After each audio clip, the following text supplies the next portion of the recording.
언니, 외로운 마음으로 결정한 재혼은 더 늦게 후회할 수도 있어. 남편을 떠나보낸 뒤 9년 동안 저는 혼자 사는 법을 배우며 버텼습니다. 그래도 아픈 날도 저녁밥 앞에서도 사람 하나 없는 집에 들어설 때마다 마음이 무너지곤 했습니다. 그래서 늦게라도 기댈 사람이 생기면 괜찮아질 줄 알았습니다. 하지만 재혼 2달 만에 저는 그 집에서 아내가 아니라 눈치 보며 숨죽여야 하는 사람이 됐습니다. 대체 그 재혼 뒤에는 무엇이 기다리고 있었던 걸까요? 시작 전 구독과 좋아요로 함께 해주시고 어느 지역에서 듣고 계신지 댓글로 한 번씩만 남겨주세요. 그곳에 행복이 닿길 바라겠습니다. 그 집 현관문을 처음 열던 날이 지금도 생각납니다. 문 너머로 낡은 신발장이 보였고 왼쪽 벽에는 달력이 하나 걸려 있었습니다. 아무도 넘기지 않은 달력이었습니다. 몇 달치가 그냥 쌓인 채로요. 저는 그걸 보면서 이 집에 살림하는 손길이 얼마나 오래 없었는지를 짐작했습니다. 신발장 위에는 먼지가 얇게 앉아 있었고 현관 매트는 모서리가 말려 있었습니다. 누군가 오래 혼자 살았던 흔적이 그런 데서 먼저 보였습니다. 저는 그걸 보면서도 이상하게 마음이 놓였습니다. 이 집도 나처럼 오래 쓸쓸했구나 싶어서요. 그 생각이 얼마나 빨리 무너질지는 그때는 정말 몰랐습니다. 남편을 먼저 보낸 건 9년 전이었습니다. 병이 길었습니다. 처음 진단을 받던 날부터 마지막까지 3년 가까이 병원 다니는 일이 저희 부부의 일상이 됐습니다. 투병하는 동안에는 그래도 할 일이 있었습니다. 약 챙기고 주사 맞히고 식단 맞추고 병원 일정 관리하고 몸은 고됐지만 어디 집중할 때가 있었습니다. 그런데 남편이 가고 나니까 갑자기 아무것도 없어졌습니다. 챙겨야 할 사람도 걱정해야 할 일도 부지런히 움직여야 할 이유도 전부 한꺼번에 사라진 느낌이었습니다. 그 공백이 생각보다 훨씬 크고 무거웠습니다. 주변에서는 처음엔 자주 연락을 했습니다. 밥은 먹었냐? 잠은 자냐? 어디 아픈 데는 없냐? 그런데 1년이 지나고 2년이 지나면서 사람들도 제각각 자기 살림으로 돌아갔습니다. 당연한 일이었습니다. 저만 혼자 멈춰 있는 거였으니까요. 아들이 하나 있었지만 지방에 살았고 명절에나 올라왔습니다. 그나마도 바빠지면서 점점 뜸해졌습니다. 전화를 해도 바쁜 거 알면서 더 붙잡지를 못했습니다. 짧게 끊고 나면 그 뒤의 저녁이 더 길었습니다. 처음엔 혼자 사는 게 편한 줄 알았습니다. 아무도 신경 안 써도 되고 밥을 늦게 먹어도 뭐라는 사람이 없고 빨래를 며칠 쌓아둬도 눈치 볼 일이 없으니까요. 그런데 그게 편한 게 아니었습니다. 저한테 관심을 갖는 사람 자체가 없다는 거였거든요. 편하다고 느낀 게 아니라 사람 없는 생활에 익숙해진 것 뿐이었습니다. 그 차이를 한참 뒤에야 알았습니다. 익숙해진 것과 괜찮아진 건 다르다는 걸요. 아침이면 혼자 죽을 끓여 먹었습니다. 점심은 전날 남은 반찬으로 때우고 저녁엔 TV 소리라도 켜둔 채 밥숟갈을 들었습니다. TV에서 누가 떠들어야 밥상이 덜 쓸쓸했습니다. 그게 싫지는 않았습니다. 그냥 그런 생활이 됐습니다. 그런데 아픈 날이 문제였습니다. 감기만 걸려도 무릎이 쑤셔도 혼자 누워 있으면 이 방 안에 저밖에 없다는 게 그렇게 크게 느껴질 수가 없었습니다. 비가 오던 날이 있었습니다. 외출하려고 현관에 섰는데 우산이 없었습니다. 남편이 쓰던 건 오래전에 버렸고 제 것은 어디서 잃어버린지 기억도 안 났습니다. 우산 하나 없어서 현관 앞에 한참을 서 있었습니다. 비 그칠 때까지 그냥 서 있었습니다. 그러다 문득 이런 생각이 났습니다. 아프면 혼자 병원은 갈 수 있습니다. 그런데 다녀와서 왔다고 말할 사람이 없다는 건 그건 다른 얘기라고요. 그 생각이 한번 들고 나니까 좀처럼 사라지지 않았습니다. 그날 이후로 집 안에만 있는 게 무서워졌습니다. 뭐라도 해야겠다 싶었습니다. 그래서 주민센터 봉사에 나가게 됐습니다. 반찬 나눔이었습니다. 어르신들 댁에 반찬통을 갖다 드리는 일인데 처음엔 그냥 시간이나 보내려고 나갔습니다. 몸을 움직이면 덜 외롭다는 말을 어디서 들은 것 같아서요. 처음 며칠은 어색했습니다. 다들 오래된 사이처럼 보였고 저는 혼자 구석에서 반찬통 번호 맞추는 일만 했습니다. 거기서 강태호 씨를 만났습니다. 말이 많지 않은 분이었습니다. 봉사하는 동안 크게 웃거나 앞에 나서는 편이 아니었습니다. 조용히 제 몫을 하는 분이었습니다.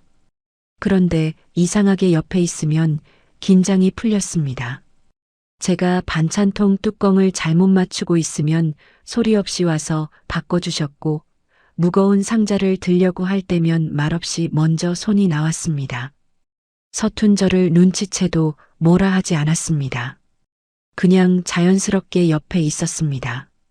그런 사람이 얼마만인지 모르겠더라고요. 도와주면서 생색 안 내는 사람이요. 봉사가 끝난 날이면 같이 국수를 먹는 날이 생겼습니다. 처음엔 우연처럼 같은 방향이어서 걷다 보니 된 것이고 나중엔 그냥 당연한 것처럼 됐습니다.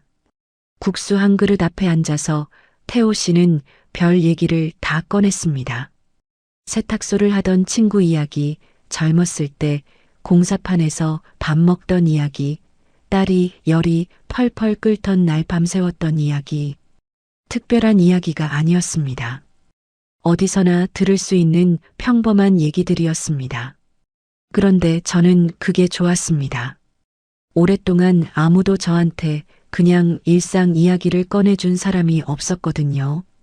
걱정하거나 안부를 묻는 말 말고 그냥 자기 살아온 얘기를 편하게 늘어놓는 사람이요. 어느 날 버스 정류장 앞에서 태호 씨가 말했습니다. 이제 혼자 저녁 드시지 마세요. 늦었어도 같이 먹을 사람은 있어야죠. 그 말을 듣는데 목이 잠겼습니다. 별것도 아닌 말이었습니다. 그런데 별것 아닌 말이 왜 그렇게 크게 들렸는지 모르겠습니다. 저는 그냥 웃으면서 고맙다고 했는데 돌아오는 버스 안에서 눈이 흐려졌습니다. 창밖을 보는 척하면서 소매로 눈가를 닦았습니다. 나이가 들어서 그랬는지 아니면 오래 참아두었던 것이 그 말 한마디에 풀렸는지 지금도 잘 모르겠습니다. 처음엔 그냥 말동무인 줄 알았습니다. 봉사 끝나고 국수 먹는 사람, 정류장까지 같이 걷는 사람. 그 정도였습니다. 그런데 어느 순간부터 봉사 날보다 봉사 끝나는 시간이 더 기다려지고 있었습니다. 그걸 스스로 알면서도 못 본 척했습니다. 예순이 훌쩍 넘어서 이런 마음이 생기는 게 부끄럽기도 했고 혹시라도 이 편안함이 깨질까봐 무섭기도 했습니다. 괜히 말이 많아졌다가 이 사람도 멀어지면 어쩌나 싶어서요. 그러다 태호 씨가 같이 살아보자는 말을 꺼냈습니다. 딸이 하나 있다고 했습니다. 건물 아래층에 세입자들이 있어서 늘 오가는 사람이 있는 집이라 심심하지 않을 거라고도 했습니다. 밥 2그릇 차리는 게 1그릇 차리는 것과 크게 다르지 않다고 그렇게 담담하게 말했습니다. 저는 그 말이 고마웠습니다. 거창하게 설득하려 들지 않아서요. 흔들리게 만드는 말을 잘 아는 사람처럼 굴지 않아서요. 저는 솔직히 말하면 오래 망설였습니다. 아들한테 어떻게 얘기하나 싶기도 했고 주변에서 뭐라 할까 싶기도 했습니다. 친구 하나가 이런 말을 했습니다. 언니, 외로운 마음으로 한 결혼은 더 늦게 후회할 수도 있다고요. 그 말이 마음에 오래 남았습니다. 남아있으면서도 저는 결국 그 손을 잡았습니다. 외로움은 아는데 방법을 모르는 것보다 늦더라도 한번 해보는 게 낫다고 생각했습니다. 이제 와 생각하면 그때 제가 원했던 건 딱 하나였습니다. 저녁밥 먹을 때 맞은편 자리에 사람이 있는 것. 그게 다였습니다. 그 작은 것 하나가 없어서 9년을 버텼고 그 작은 것 하나를 찾으려다 그 집 문을 열었습니다. 그리고 그 문을 연 순간부터 저는 아내가 아닌 다른 무언가가 돼가고 있었습니다. 그때는 몰랐습니다. 아직은요. 그 집 현관 앞에 서던 날, 왜 태호 씨 딸은 저를 보자마자 미소부터 거뒀을까요? 그때 그 표정이 무슨 의미였는지를 저는 너무 늦게 알았습니다. 혼인신고를 마치고 저는 태호 씨 상가주택 2층으로 들어갔습니다. 짐이라고 해봐야 옷 몇 벌, 그릇 몇 개, 약봉지 담아두던 작은 바구니, 그리고 오래된 앨범 하나였습니다. 이사라고 부르기도 민망한 짐이었습니다. 그걸 들고 계단을 오르는데 태호 씨가 앞에서 문을 열어줬습니다.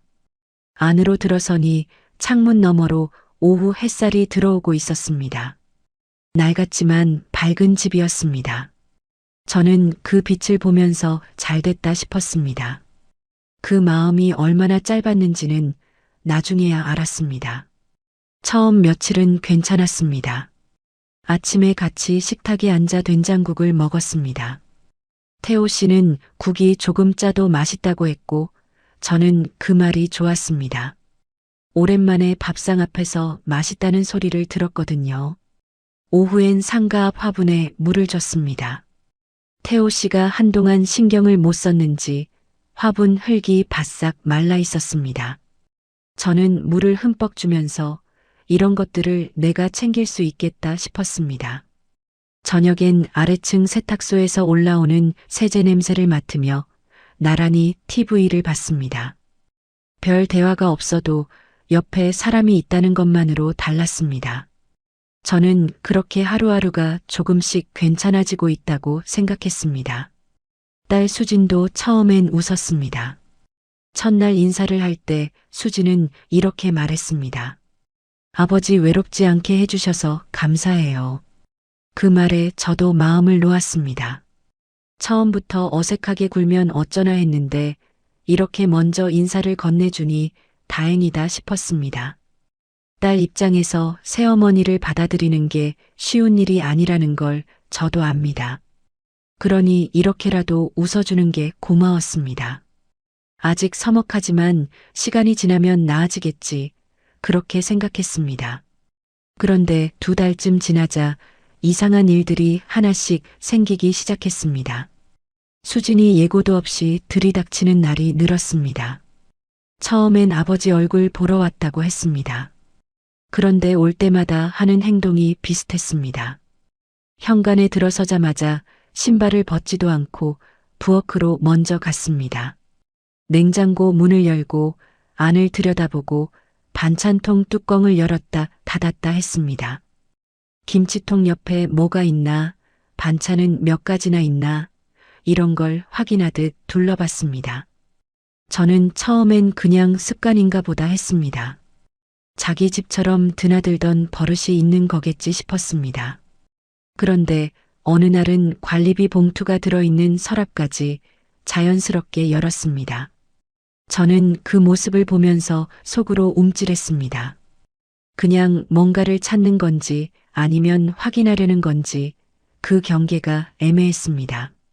그러다 수진이 아버지한테 물었습니다. 아버지, 요즘 관리비는 누가 정리해요? 태호 씨가 대꾸했습니다. 왜?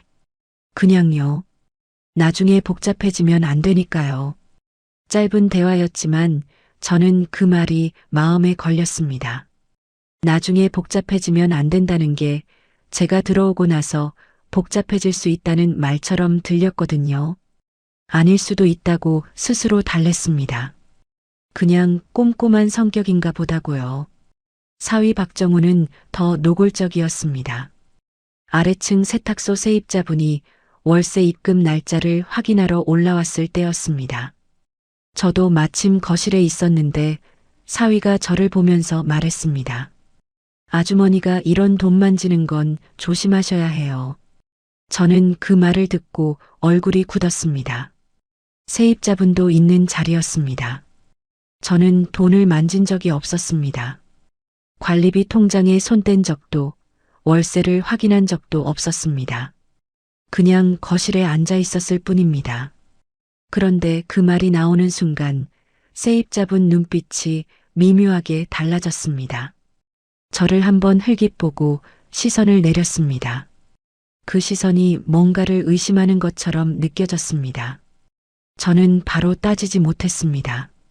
늦은 재혼이라 제가 먼저 예민하게 굴면 괜히 더 흉이 될 것 같았고 태호 씨도 옆에서 별말을 하지 않았습니다. 나중에 태호 씨한테 조용히 말했더니 이렇게 했습니다. 애들이 원래 좀 꼼꼼해. 그냥 넘겨. 그 말을 듣고 저는 더 말을 잇지 못했습니다. 태호 씨 눈에는 그게 꼼꼼한 거로 보였던 겁니다. 저한테는 분명히 선을 긋는 말이었는데요. 그 무렵부터 이상한 일들이 하나씩 더 쌓였습니다. 세입자들이 월세 입금이나 관리비 문제를 저한테 먼저 묻기 시작했습니다. 저는 모른다고 했는데 그분들은 저를 보면서 사모님이 담당하시는 거 아닌가요? 하고 되물었습니다. 이상했습니다. 저는 그 일을 맡은 적이 없었습니다. 그런데 왜 그분들이 저한테 묻는 건지 처음엔 이유를 몰랐습니다. 그리고 어느 날은 관리비 통장 비밀번호를 수진이 알고 있다는 걸 알게 됐습니다. 태호 씨가 무심코 꺼낸 말에서 알게 된 거였습니다. 저는 그 통장 비밀번호를 모르는데 수진은 알고 있다는 게 이상했습니다. 아버지 통장이니 딸이 아는 건 당연할 수도 있습니다. 그런데 그 무렵 저를 대하는 태도와 맞물리니 단순한 게 아닌 것 같았습니다. 제가 산 과일을 냉장고에 넣을 때도 묘한 분위기가 생겼습니다. 공동으로 산 건지 제 돈으로 산 건지 굳이 설명하지 않아도 될 것 같은 일을 괜히 설명해야 할 것 같은 기분이 들었습니다.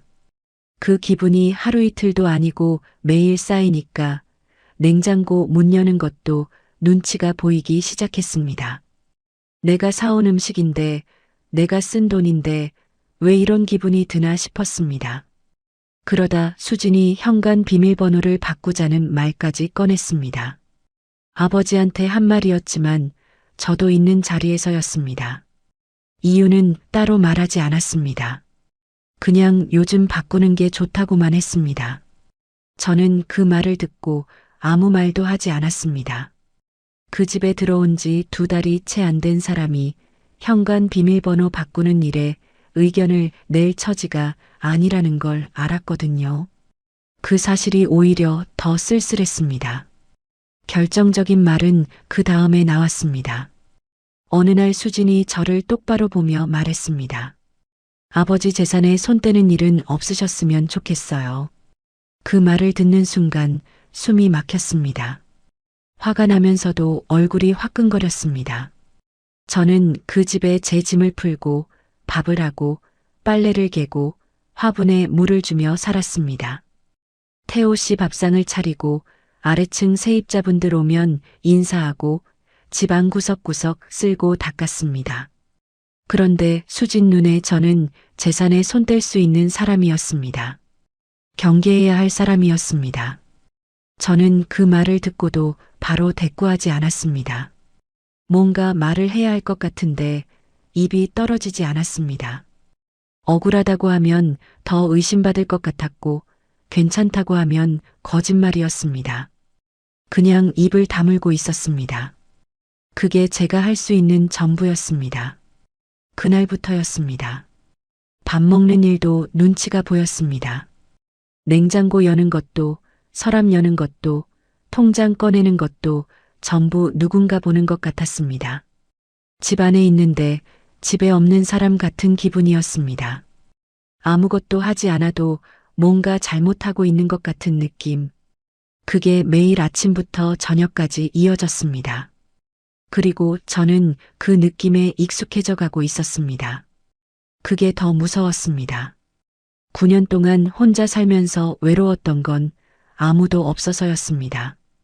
그런데 그 집에서 외로운 건 사람들 사이에서 저만 없는 사람 취급을 받아서였습니다. 두 외로움이 같은 이름인데 이렇게 다를 수가 없었습니다. 그게 66세 여자의 지옥 시작이었습니다. 수지는 왜 갑자기 세입자들까지 끌어들여 저를 돈 문제 한가운데 세워놓았을까요? 그 이유를 저는 조금씩 알아가고 있었습니다. 처음엔 저를 싫어해서 그러는 줄만 알았습니다. 새어머니가 들어왔으니 경계하는 거겠지, 재산 문제로 예민해진 거겠지, 그렇게 생각했습니다. 딸 입장에서 아버지가 재혼을 했으니 불안한 마음이 드는 건 당연한 일이라고 스스로 달랬습니다. 그래서 저는 더 조심했습니다. 먼저 말 걸지 않고, 먼저 나서지 않고, 있는 듯 없는 듯 지내려고 했습니다. 그렇게 하면 시간이 지나면서 조금씩 나아질 거라고 믿었습니다. 그런데 그게 아니었습니다. 어느 날 아침 아래층 세탁소 사장님이 계단을 올라오셨습니다. 문을 두드리더니 조심스럽게 물었습니다. 사모님, 지난달 관리비 누락분 다시 보내달라는 문자 주신 거 맞아요? 저는 그 말을 듣고 손이 떨렸습니다. 그런 문자를 보낸 적이 없었습니다. 관리비 관련해서 세입자분들께 연락을 드린 적이 단 한 번도 없었습니다. 저는 그 일을 맡은 사람이 아니었으니까요. 저는 바로 모르겠다고 했고 무슨 문자냐고 물었습니다. 세탁소 사장님이 휴대폰을 보여줬습니다. 세입자 단체 문자방에 공지가 올라가 있었습니다. 이번 달 관리비 누락분 재입금 부탁드립니다. 사모님, 보낸 번호를 확인해 봤습니다. 태호 씨 휴대폰 번호였습니다. 저는 그 번호를 보면서 잠깐 멍했습니다. 태호 씨 휴대폰으로 보낸 문자인데 보낸 사람 이름은 사모님이었습니다. 그 시간에 저는 2층에 있었고 태호 씨 휴대폰을 만진 적이 없었습니다. 그러면 누가 보낸 걸까요? 저는 그날 하루 종일 그 생각을 떨쳐낼 수가 없었습니다. 밥을 하면서도 빨래를 개면서도 자꾸 그 문자가 머릿속에 맴돌았습니다. 그리고 천천히 지난 일들을 되짚었습니다. 수지는 올 때마다 아버지 휴대폰을 자연스럽게 들여다봤습니다. 충전한다며 가져가는 날도 있었고 아버지 연락처 정리해준다며 한참 만지는 날도 있었습니다. 그게 그냥 딸이 아버지 휴대폰 챙기는 거라고만 생각했는데 이제 다시 보니 달리 보였습니다. 사위는 관리비 통장 사본을 2번이나 찍어갔습니다. 처음엔 세금 신고 때 필요하다고 했고 두 번째엔 관리업체에 제출할 서류가 필요하다고 했습니다. 저는 그때도 이상하다 싶었지만 태호 씨가 괜찮다고 하니 그냥 넘겼습니다. 게다가 태호 씨는 귀찮다며 임대차 재계약 확인 도장을 저한테 맡겨둔 상태였습니다. 도장이 어디 있는지 아는 사람이 저였으니까 세입자들 눈엔 제가 건물 관리까지 같이 하는 사람처럼 보이기 딱 좋았습니다. 이 집에 들어온 지 2달밖에 안 된 사람이 어느새 건물 살림을 쥐고 흔드는 사람처럼 보이게 된 겁니다. 저도 모르는 사이에요. 그제야 윤곽이 잡혔습니다. 딸 부부 입장에서 저는 가장 편한 희생양이었던 겁니다. 늦게 들어온 새어머니, 건물 사정을 아직 다 모르는 사람, 가족도 아니고 오래된 사람도 아닌 사람. 문제가 생기면 새어머니가 건드렸다고 하면 그만인 구조였습니다. 세입자들도 저를 오래 알지 못하니 의심할 수 있었고 태호 씨도 딸 편을 들 가능성이 높았습니다. 저는 그 판에서 가장 힘이 없는 자리에 놓여 있었던 겁니다. 저는 바로 태호 씨한테 달려가지 않았습니다.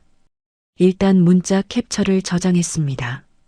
그리고 세탁소 사장님께 그 공지를 받은 날짜와 시간을 메모해 달라고 부탁드렸습니다. 사장님은 영문을 모르면서도 꼼꼼하게 적어주셨습니다. 저는 그 메모를 받아들고 방으로 들어왔습니다. 태호 씨한테는 저녁에 조용히 말했습니다. 문자 캡처를 보여주며 분명하게 말했습니다. 이건 제가 보낸 게 아니에요. 그런데 태호 씨는 저를 믿기보다 먼저 한숨을 쉬었습니다. 그 한숨이 길었습니다. 그리고 말했습니다. 당신도 그냥 조심했으면 이런 말 안 나왔잖아. 저는 그 말을 듣고 한동안 아무 말도 못했습니다. 조심한다는 게 무슨 의미인지 몰라서가 아니었습니다. 저는 매일 조심하며 살았습니다. 냉장고 여는 것도 눈치 보고, 서랍 여는 것도 눈치 보고, 밥 한 끼 먹는 것도 눈치를 봤습니다. 그렇게 매일 숨죽이며 지냈는데 보내지도 않은 문자 때문에 제가 조심을 안 한 사람이 됐습니다. 저는 그 자리에서 더 말을 잇지 않았습니다. 따지면 제가 더 몰아붙이는 사람이 될 것 같았고, 울면 감정적인 사람이 될 것 같았습니다. 그냥 알겠다고 하고 방으로 들어왔습니다. 그날 밤 저는 오래 누워 있었습니다. 천장을 보면서 이 결혼이 어디서부터 잘못된 건지를 생각했습니다. 태호 씨가 나쁜 사람이라서가 아니었습니다. 딸 부부가 처음부터 저를 쫓아내려 했던 것도 그 순간엔 아직 확신할 수 없었습니다. 그런데 한 가지는 분명했습니다. 이 집에서 문제가 생겼을 때 제 편에 서줄 사람이 아무도 없다는 것이었습니다. 남편조차도요. 처음엔 단순히 딸이 예민한 줄만 알았습니다.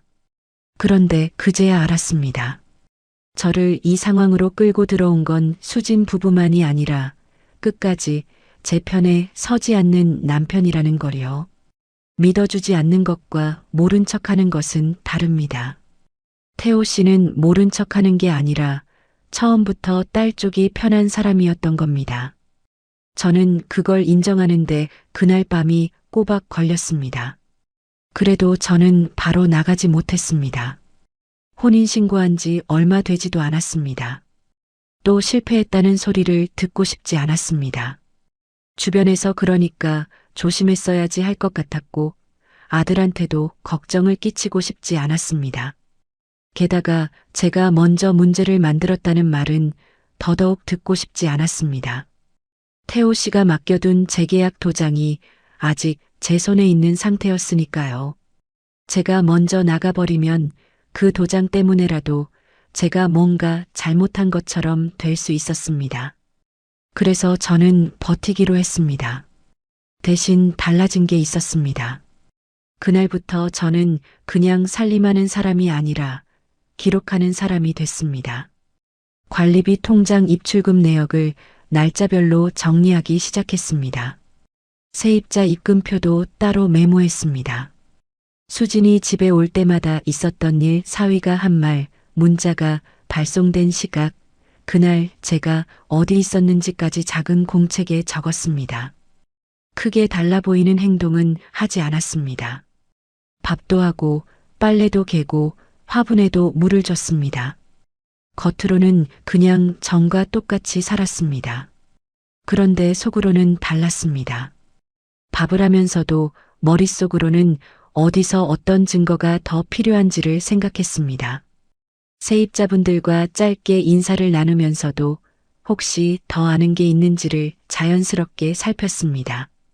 주민센터 봉사에 나가는 날엔 출석부에 제 이름이 찍히는 걸 꼭 확인했습니다. 관리업체 직원이 드나드는 날엔 출입 시간을 눈여겨봤습니다. 남들 눈엔 그냥 조용한 새어머니였겠지만 저는 매일 조금씩 준비하고 있었습니다. 억울함을 풀려는 게 아니었습니다. 제 이름을 지키려는 거였습니다. 이 집에서 쫓겨나더라도 제가 잘못한 것처럼 나가지는 않겠다는 마음이었습니다. 그렇게 며칠을 보내다 보니 처음엔 보이지 않던 것들이 하나씩 맞아들어갔습니다. 세입자분들이 저한테 연락하게 된 이유, 관리비 통장 비밀번호가 수진한테 넘어간 경위, 사위가 통장 사본을 찍어간 시점, 따로따로 보면 별것 아닌 일들이 이어놓고 보니 하나의 방향을 가리키고 있었습니다. 그 방향 끝에 누가 있었는지는 조금만 더 있으면 알 수 있을 것 같았습니다. 정말 저를 쫓아내려는 쪽은 딸 부부였을까요? 아니면 남편까지 같은 마음이었던 걸까요? 저는 그 답을 알고 싶었고 동시에 알고 싶지 않기도 했습니다. 결정적인 일은 상가 1층 세탁소 재계약 날 벌어졌습니다. 그날 아침 태호 씨는 서류 챙기는 게 귀찮다며 저한테 먼저 내려가 있으라고 했습니다. 재계약 확인 도장도 제 손에 있었고 서류 봉투도 제가 들고 있었습니다. 저는 별다른 생각 없이 봉투를 챙겨 1층 부동산 사무실로 내려갔습니다. 태호 씨가 곧 내려올 거라고 생각했습니다. 조금만 기다리면 된다고 생각했습니다. 그런데 문을 열고 들어서는 순간 저는 멈칫했습니다. 수진과 사위가 이미 와 있었습니다. 그것도 자리를 잡고 앉아 있었습니다. 세탁소 세입자분, 위층 세입자분, 부동산 직원, 관리업체 담당자까지 다 모여 있는 자리였습니다. 저는 그 자리에 들어서면서 뭔가 이상하다는 느낌이 들었습니다. 분위기가 제가 내려오기 전부터 이미 정리된 것 같았습니다. 자리 배치도 서류가 놓인 방향도 다들 저를 바라보는 눈빛도요.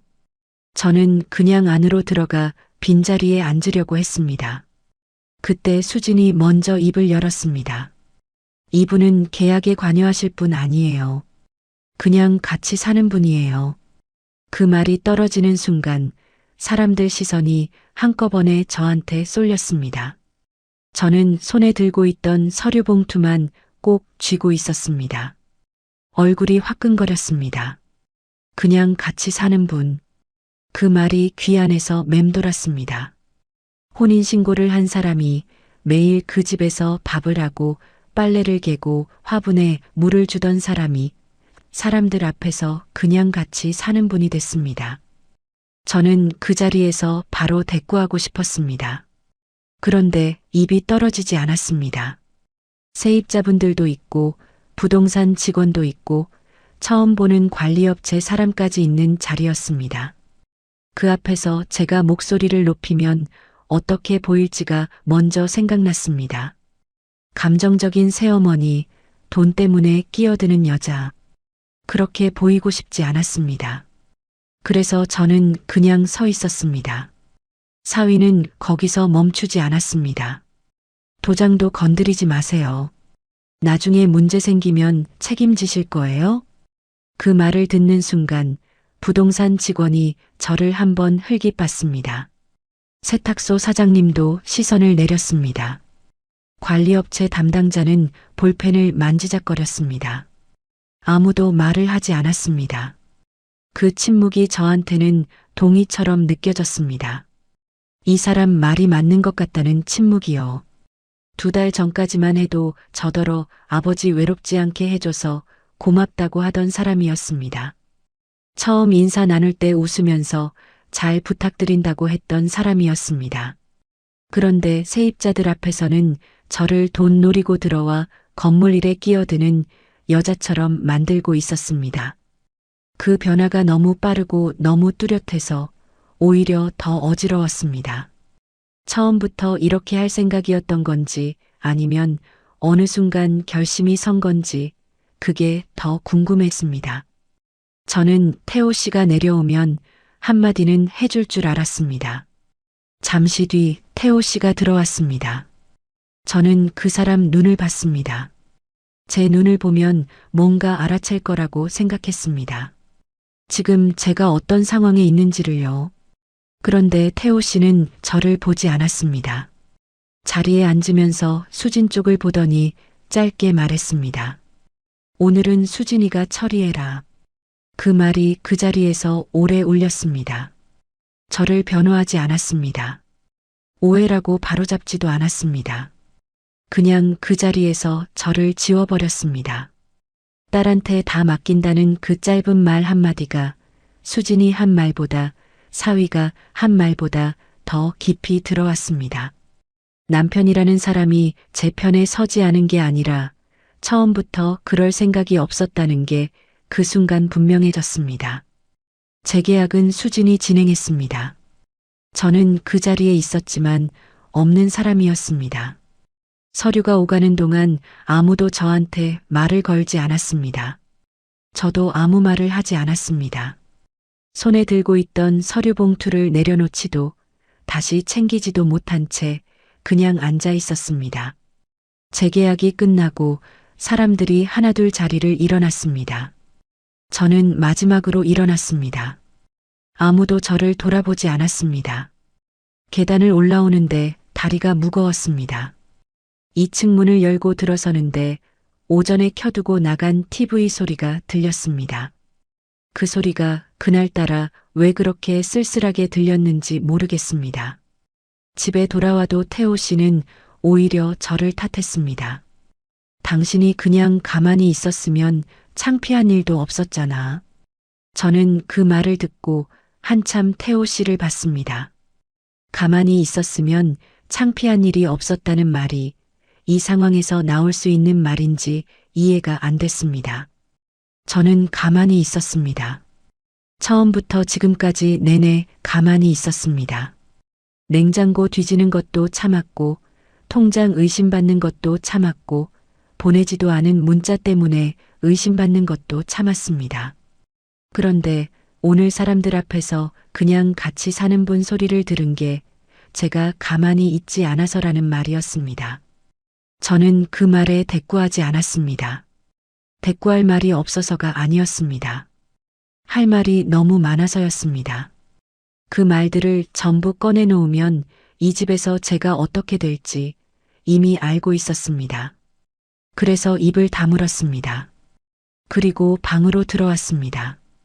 그날 밤 저는 모아둔 자료를 다시 꺼냈습니다. 관리비 통장 입출금 내역을 다시 펼쳤습니다.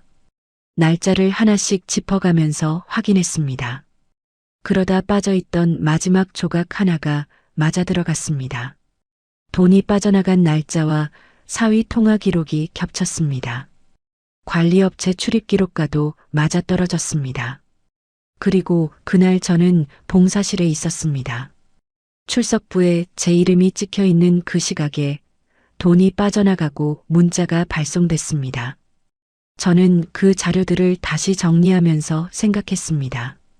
이 집에서 더 버티는 게 맞는 건지 아니면 이제는 다른 방식으로 움직여야 하는 건지를요. 그동안은 버티면서 증거를 모으는 게 맞다고 생각했습니다. 조용히 있으면 언젠가 진실이 드러날 거라고 믿었습니다. 그런데 오늘 그 자리를 겪고 나니 조용히 있는 게 저를 지키는 게 아니라는 걸 알았습니다. 조용히 있으면 있을수록 저는 더 만만한 사람이 될 뿐이었습니다. 그래서 저는 결심했습니다. 다음 재계약 날까지 기다리기로 했습니다. 그 자리에는 세입자들도 오고 부동산 직원도 오고 관리업체 사람도 옵니다. 태호 씨도 있을 겁니다. 수진과 사위도 당연히 올 겁니다.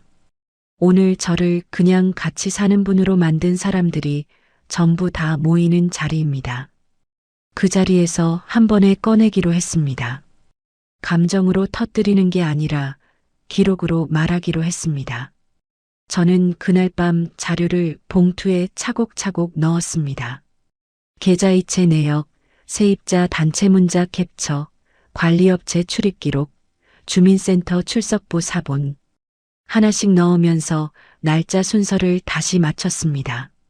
봉투를 닫고 나서 테이블 위에 올려뒀습니다. 그 봉투를 보면서 저는 처음으로 이런 생각을 했습니다. 이 집에서 제가 할 수 있는 일이 아직 남아있다고요. 오늘 사람들 앞에서 저는 그냥 같이 사는 분이 됐습니다. 그런데 며칠 뒤 그 자리에 있던 사람들 앞에서 저는 다른 사람이 될 겁니다. 처음부터 끝까지 기록한 사람, 조용히 준비한 사람, 끝내 자기 이름을 지켜낸 사람으로요. 관리비 통장에서 빠져나간 돈은 정말 제 이름으로만 덮어 씌우려던 걸까요? 그 답은 이미 제 봉투 안에 있었습니다. 저는 그날 밤 오래 앉아 있었습니다.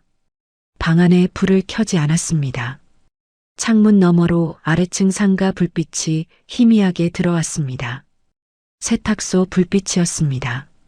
저는 그 빛을 보면서 테이블 위에 봉투를 올려뒀습니다.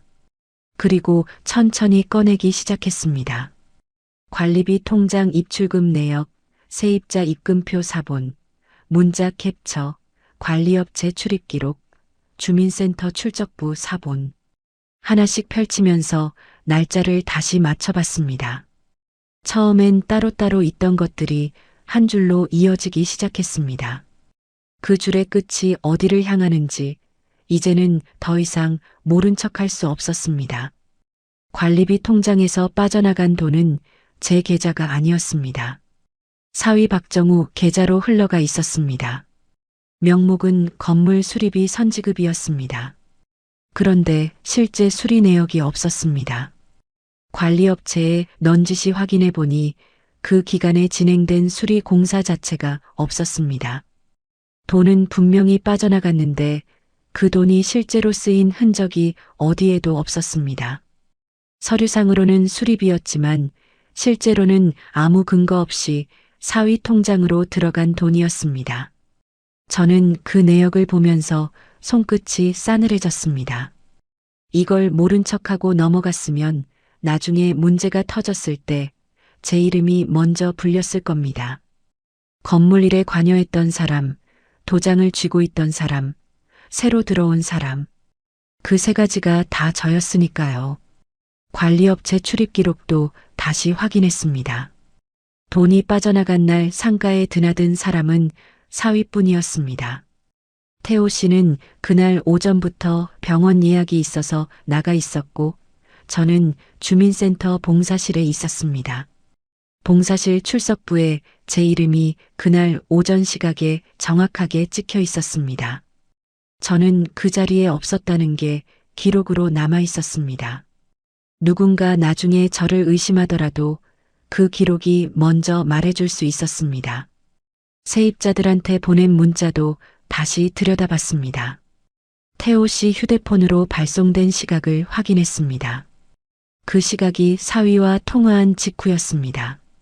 통화가 끊기고 얼마 지나지 않아 문자가 나간 겁니다. 그리고 그 시간에 저는 봉사실에 있었습니다. 출석부 시각과 문자 발송 시각이 겹쳤습니다. 제가 보낼 수 없는 시간이었습니다. 그 문자는 처음부터 제가 보낸 게 아니었고 처음부터 제 이름을 빌려 보낸 것이었습니다. 그제야 전체 그림이 보였습니다. 딸 부부는 건물 관리권을 아예 자기들 손으로 넘겨받고 싶었던 겁니다. 태호 씨 혼자 있을 때는 그게 쉽지 않았을 겁니다. 아버지가 직접 관리하고 있었으니까요. 그런데 제가 들어오면서 판이 달라졌습니다. 새로 들어온 사람, 건물 사정을 잘 모르는 사람, 가족이라고 하기엔 아직 낯선 사람을 중간에 세워두면 됐습니다. 그 사람이 건물 일에 조금이라도 관여한 것처럼 보이게 만들어두고 나중에 문제를 한번 터뜨리면 그 사람한테 뒤집어 씌우기가 쉬웠습니다.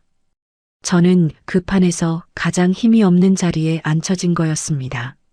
나이 든 새어머니, 늦게 들어온 사람, 아무도 오래 믿어주지 않을 사람. 뒤집어 씌우기엔 제가 딱 맞는 자리였습니다. 저는 그 사실을 알고 나서도 바로 움직이지 않았습니다. 솔직히 말하면 손이 떨렸습니다. 화가 나기도 했고 허탈하기도 했습니다.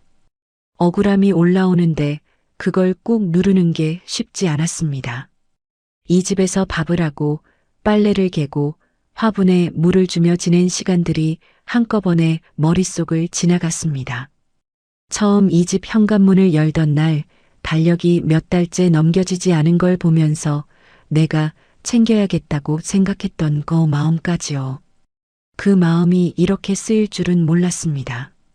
그래도 저는 감정으로 터뜨리지 않기로 했습니다. 울거나 소리를 지르면 제가 지는 겁니다. 예민한 새어머니, 분란을 일으키는 사람이 될 뿐이었습니다. 저는 그렇게 기억되고 싶지 않았습니다. 제 이름을 더럽히지 않고 지켜내는 것, 그게 제가 이 집에서 할 수 있는 마지막 일이었습니다. 그러려면 자리가 필요했습니다. 세입자도 있고 부동산 직원도 있고 태호 씨도 있고 수진과 사위도 있는 자리, 그 자리에서 한 번에 꺼내야 했습니다. 마침 며칠 뒤 세입자 재계약 날이 잡혀 있었습니다. 저는 그날까지 기다리기로 했습니다. 그 사이에 빠진 자료가 있는지 다시 꼼꼼히 확인했습니다. 계좌이체 내역을 다시 출력했고 문자 캡처를 날짜별로 정리했습니다. 관리업체 출입 기록은 담당자한테 직접 연락해서 공식 확인서를 받아뒀습니다. 주민센터 봉사실 출석부 사본도 따로 챙겼습니다. 겉으로는 전과 똑같이 살았습니다. 밥도 하고 빨래도 개고 아침에 화분에도 물을 줬습니다. 아무도 제가 준비하고 있다는 걸 몰랐을 겁니다. 그리고 마지막으로 하나가 더 있었습니다. 사위가 수진과 통화하는 걸 우연히 녹음한 파일이었습니다. 제가 의도해서 한 게 아니었습니다. 어느 날 사위가 집에 와서 거실에서 전화를 걸었는데 부엌 문이 열려 있어서 목소리가 다 들렸습니다. 뭔가 이상한 느낌이 들어서 조용히 휴대폰 녹음을 켰습니다. 사위는 이렇게 말했습니다. 새어머니 쪽으로 몰고 가면 된다고요. 아버지는 어차피 우리 편이고 세입자들은 아직 새어머니를 잘 모르니까 한 번만 흔들면 된다고요. 저는 부엌에서 그 말을 들으면서 숨을 참았습니다. 손이 떨렸지만 녹음을 끄지 않았습니다. 그 파일을 마지막으로 봉투 안에 넣었습니다. 재계약 날이 됐습니다. 세탁소 세입자분, 위층 세입자분, 부동산 직원, 관리업체 담당자, 수진과 사위, 그리고 태호 씨까지 다 모인 자리였습니다. 저는 평소보다 조금 일찍 내려갔습니다. 자리에 앉으면서 서류 봉투를 테이블 위에 조용히 올려뒀습니다. 아무도 그게 뭔지 몰랐습니다. 수진은 저를 한번 보더니 시선을 돌렸습니다. 사위는 부동산 직원과 얘기를 나누고 있었습니다. 수진이 먼저 말을 꺼내려는 순간 제가 먼저 입을 열었습니다. 오늘은 저도 할 말이 있습니다. 회의실 분위기가 바로 굳었습니다. 수진이 저를 봤습니다. 사위도 저를 봤습니다. 태호 씨는 잠깐 눈을 깜빡였습니다. 저는 그 시선들을 천천히 받아내면서 봉투를 열었습니다. 손이 떨리지 않았습니다. 이상하게 그 순간만큼은 아주 차분했습니다. 첫 번째로 계좌이체 내역을 꺼냈습니다. 관리비 통장에서 빠져나간 금액과 날짜, 그리고 입금된 계좌번호 일부를 보여줬습니다. 수리비 명목으로 나간 돈이 실제 수리 내역 없이 사위 계좌로 들어간 것을 관리업체 확인서와 나란히 올려놓았습니다. 사위 얼굴이 굳기 시작했습니다. 수지는 시선을 테이블 아래로 내렸습니다. 두 번째로 세입자 단체 문자 캡처를 꺼냈습니다. 발송 시각과 제가 봉사실에 있었다는 출석부 사본을 나란히 올려놓았습니다. 제가 그 문자를 보낼 수 없었던 시간이라는 걸 숫자와 기록이 말해주고 있었습니다. 세탁소 사장님이 그 캡처를 보면서 천천히 고개를 끄덕였습니다. 그분도 그제야 뭔가를 짐작하는 눈빛이었습니다. 세 번째로 관리업체 출입기록 확인서를 꺼냈습니다. 돈이 빠져나간 날 상가에 드나든 사람이 사위뿐이었다는 공식 기록이었습니다. 부동산 직원이 그 서류를 집어들고 잠시 들여다봤습니다. 관리업체 담당자는 자기가 발급해준 확인서를 보면서 눈을 내리깔았습니다. 아무도 말이 없었습니다. 그 침묵이 아까와는 달랐습니다. 아까의 침묵은 저를 모른 척하는 침묵이었고 지금의 침묵은 무언가를 받아들이는 침묵이었습니다. 그리고 마지막으로 녹음 파일을 재생했습니다. 새어머니 쪽으로 몰고 가면 된다는 사위 목소리가 그 자리에 울려 퍼졌습니다. 아버지는 어차피 우리 편이라는 말도 세입자들은 아직 새어머니를 모른다는 말도 전부 다 들렸습니다. 수지는 입술이 바짝 말랐습니다.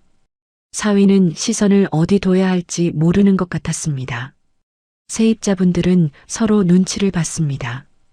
부동산 직원은 들고 있던 볼펜을 내려놓았습니다. 태호 씨는 고개를 숙였습니다.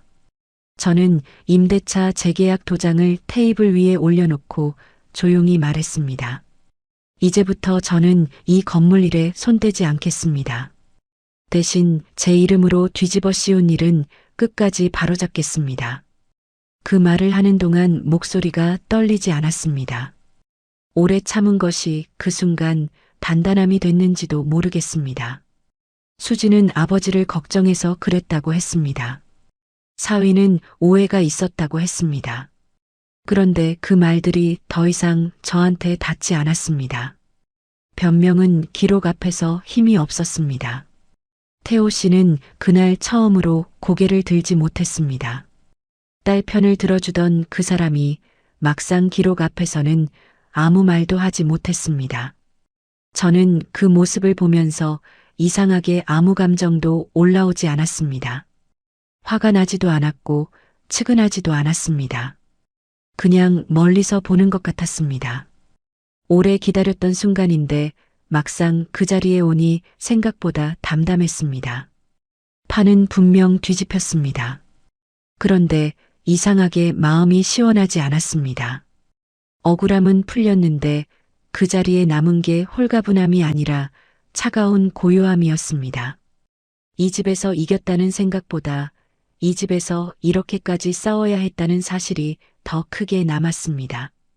저녁밥 먹을 때 맞은편 자리에 사람이 있으면 좋겠다고 들어온 사람이 증거를 모으고 녹음을 챙기고 공식 확인서를 떼야 했습니다. 그게 슬펐습니다. 이긴 것보다 그게 더 오래 남았습니다. 판은 뒤집혔지만 그 집에서 제가 더 살아야 할 이유가 정말 남아 있었을까요? 저는 그 답을 이미 알고 있었습니다. 그날 밤 짐을 싸면서요. 사건 이후 며칠이 지났습니다. 세탁소 사장님이 먼저 올라오셨습니다. 문 앞에 서서 말씀하셨습니다. 사모님, 괜히 오해해서 정말 죄송합니다. 저는 괜찮다고 했습니다. 그분 잘못이 아니었습니다. 그분도 누군가 만들어 놓은 판 위에 올라간 것 뿐이었습니다. 위층 세입자분도 비슷한 말을 했습니다. 관리업체 담당자도 앞으로는 본인 확인 없이 연락망을 건드리는 일은 없겠다고 했습니다. 겉으로 보면 제가 이긴 것처럼 보였을 겁니다. 억울함을 증명했고 오해를 풀었고 사과도 받았습니다. 그런데 이상하게 마음이 시원하지 않았습니다. 사과를 받는 동안에도 저는 자꾸 다른 생각을 했습니다. 이 집에 처음 들어오던 날 현관 앞에서 느꼈던 그 마음이 생각났습니다. 달력이 몇 달째 넘겨지지 않은 걸 보면서 내가 이 집을 챙겨야겠다고 생각했던 그 마음이요. 그 마음 하나 붙잡고 들어왔는데 2달 만에 증거를 모으고 녹음을 챙기는 사람이 됐습니다. 사과를 받는다고 해서 그 시간들이 없던 일이 되는 건 아니었습니다. 제일 아픈 건 수진의 모욕도 사위의 거짓말도 아니었습니다. 끝까지 제 편에 서지 않았던 남편의 침묵이었습니다. 수진이 저를 그냥 같이 사는 분이라고 했을 때, 사위가 도장 건드리지 말라고 했을 때, 태호 씨는 한마디도 하지 않았습니다. 그 자리에서 저를 지워버린 건 딸 부부만이 아니었습니다. 아무 말도 하지 않는 것도 선택이라는 걸 저는 그날 똑똑히 알았습니다. 사건이 정리된 뒤 태호 씨가 저한테 말했습니다. 당신이 조금만 더 참았으면 이렇게까지 안 왔잖아. 저는 그 말을 듣고 웃음도 안 났습니다. 참은 건 제가 다 참았습니다. 냉장고 뒤지는 것도 참았고, 통장 의심받는 것도 참았고, 보내지도 않은 문자 때문에 눈치 받는 것도 참았습니다. 사람들 앞에서 그냥 같이 사는 분 소리 들을 때도 그 자리에서 참았습니다. 그런데 그 모든 걸 참아낸 끝에 잘못도 제 몫이었습니다. 조금만 더 참았으면 이렇게 안 됐을 거라는 말이 제가 참지 않아서 이렇게 됐다는 말이었습니다. 저는 그 말을 듣고 오래 태호 씨를 봤습니다. 이 사람이 나쁜 사람은 아닐 겁니다. 그냥 딸 편이 더 편한 사람이었을 겁니다. 오래 함께 산 사람과 2달 함께 산 사람 사이에서 오래된 쪽을 선택하는 건 어쩌면 당연한 일인지도 모릅니다. 그런데 그게 당연한 일이라면 저는 이 집에서 처음부터 끝까지 혼자였던 겁니다. 아무도 없어서 혼자인 것과 사람들 사이에서 혼자인 것. 그 2가지 중에 어느 쪽이 더 외로운지 이제는 압니다. 그날 밤 저는 조용히 짐을 쌌습니다. 서두르지 않았습니다. 하나씩 천천히 챙겼습니다. 가져온 그릇 몇 개를 신문지에 싸서 상자에 넣었습니다. 주민센터 갈 때 입던 앞치마를 접었습니다. 약봉지 담아두던 작은 바구니를 꺼냈습니다. 전기요금 고지서 파일도 챙겼습니다. 제가 직접 낸 것들이었으니까요. 그리고 오래된 앨범. 이 집에 들어올 때 들고 왔던 그 앨범을 마지막으로 넣었습니다. 짐을 다 싸고 나서 상자를 봤습니다. 큰 상자 2개였습니다. 2달 넘게 한 집에 살았는데 제 것이라고 부를 수 있는 게 상자 2개였습니다. 그걸 보니 오히려 더 서글펐습니다. 짐이 없는 게 서글픈 게 아니었습니다. 2달 동안 이 집에 제 자리라고 부를 만한 곳이 없었다는 게 서글펐습니다. 밥상 앞에도 거실 소파에도 현관 신발장에도 제 자리는 없었습니다. 처음부터요. 태호 씨는 그날 밤 방에서 나오지 않았습니다. 짐을 싸는 소리가 들렸을 텐데도 나오지 않았습니다. 저는 그걸 보고 더 정리됐습니다. 붙잡을 마음이 있는 사람이라면 나왔을 겁니다. 아니면 기척이라도 냈을 겁니다. 아무것도 없었습니다. 그 아무것도 없음이 제가 이 집을 나가야 한다는 마지막 확인이었습니다. 붙잡을 마음조차 없었던 사람 곁에서 저 혼자 버티고 있었던 거니까요. 다음날 이른 아침에 짐을 들고 계단을 내려왔습니다. 상자 2개를 한 번에 들 수가 없어서 2번을 오갔습니다. 누가 도와주는 사람은 없었습니다. 계단 난간을 잡고 한 칸씩 내려오면서 올라올 때가 생각났습니다. 혼인신고를 하고 처음 이 계단을 올라오던 날이요. 그때는 짐이 가벼웠습니다. 설레는 마음이 있었으니까요. 내려올 때는 짐은 똑같이 가벼웠는데 마음이 달랐습니다. 무거웠습니다. 그런데 이상하게 발걸음은 오히려 가벼웠습니다. 1층에 내려오니 세탁소 문이 반쯤 열려 있었습니다. 사장님이 안에서 저를 봤습니다. 뭔가 말을 하려다가 멈추셨습니다. 저는 그냥 가볍게 고개를 숙였습니다. 말이 필요 없었습니다. 그분도 아셨을 겁니다. 제가 나가는 이유를요. 현관 앞에서 저는 잠깐 멈췄습니다. 뒤를 돌아보지는 않았습니다. 그냥 앞을 봤습니다. 그리고 마지막으로 이렇게 말했습니다. 누가 듣는지 안 듣는지는 상관없었습니다. 제가 해야 할 말이어서 했습니다.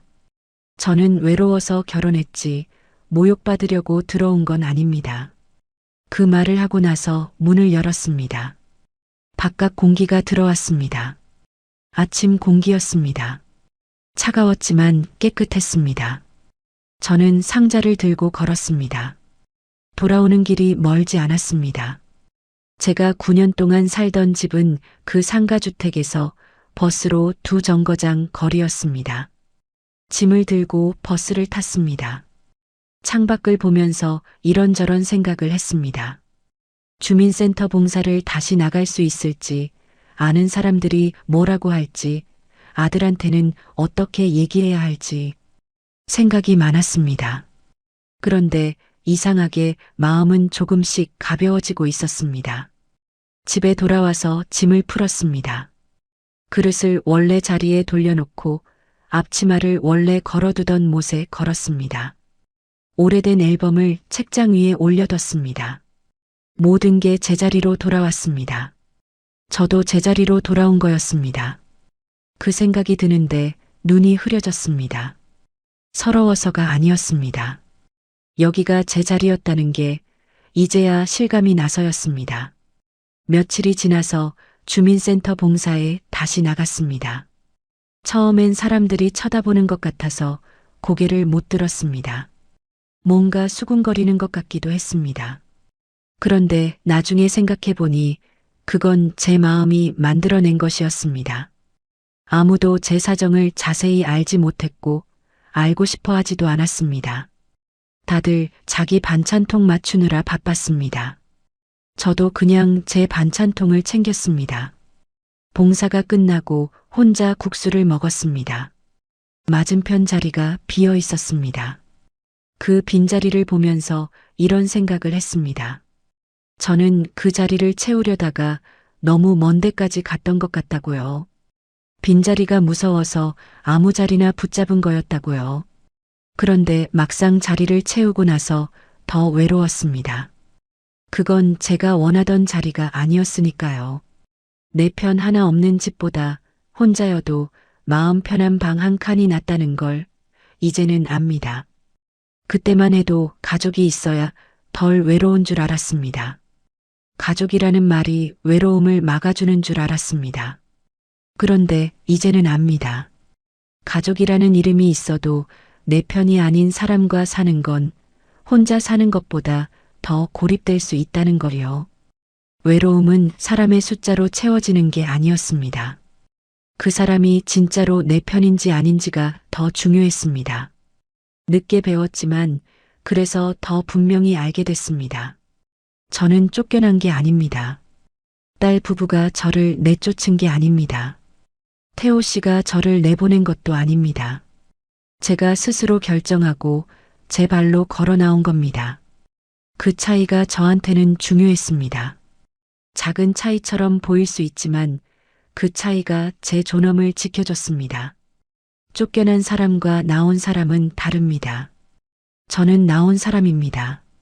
늦은 사랑보다 더 늦으면 안 되는 건 내 자리를 스스로 지키는 일이었습니다. 그걸 이제는 압니다. 조금 늦게 알았지만 그래도 알았습니다. 그걸로 충분합니다. 끝까지 들어주셔서 감사합니다. 구독과 좋아요는 다음 이야기를 이어갈 힘이 됩니다.